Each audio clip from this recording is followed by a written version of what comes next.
মাতাব্বরহাট নদীর পাড় আসলে দেখতে অনেক সুন্দর। এখানে সরকারিভাবে অনেকগুলো ব্লক তৈরি করা হয় বেড়িবাঁধ বাঁধার জন্য। বেড়িবাঁধ বাঁধার জন্য অনেকগুলো এই যে ব্লকগুলো তৈরি করে, নদীর পাড়ে যখন জোয়ার আসে তখন বাঁধগুলো শক্ত করে রাখার জন্য ব্লকগুলো তৈরি করে, হাজার হাজার ব্লক। মাশাআল্লাহ। আর প্রকৃতিটা যেন অনেক অপরূপ সৌন্দর্য। বেড়িবাঁধের পরেই আপনার মেঘনা নদী। এখানে অনেক পর্যটক আসে আসলে দেখার জন্য। আমিও আসছি। এটা আসলে আসে লক্ষ্মীপুর থেকে দক্ষিণ তেমনি দিয়ে আপনার সরাসরি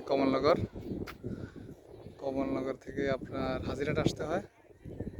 তারপর হাজিরহাটের পশ্চিম একটা রাস্তা আছে, ওখান দিয়ে আসলে এই সৌন্দর্যটা আসলে দেখতে পর্যটক যারা আসেন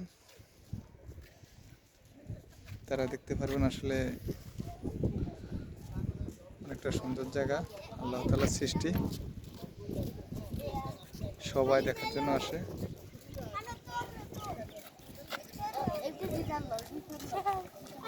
এই যে অনেক বাচ্চারা, অনেক লোকজন আছে এখানে।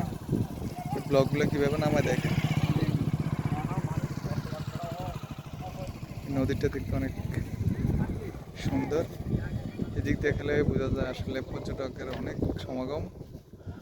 আমার একটু সামনে গেলেই দেখবেন আরও বেশি পর্যটক আসে। এখনও ভালোভাবে মানুষ তৈরি করে না এটা। আকাশটা অনেক সুন্দর, আসলে বাতাসটা অনেক নিকটিন মুক্ত। দেখতে হলে আসলে চলে আসে না এটা দেখার জন্য। প্রকৃতি এত সুন্দর, আল্লাহ তাআলার সৃষ্টি এতটাই সুন্দর, কল্পনা করা যাচ্ছে না। আমি দেখতে এসেছিলাম আমার বাচ্চাকে নিয়ে। মাশাআল্লাহ।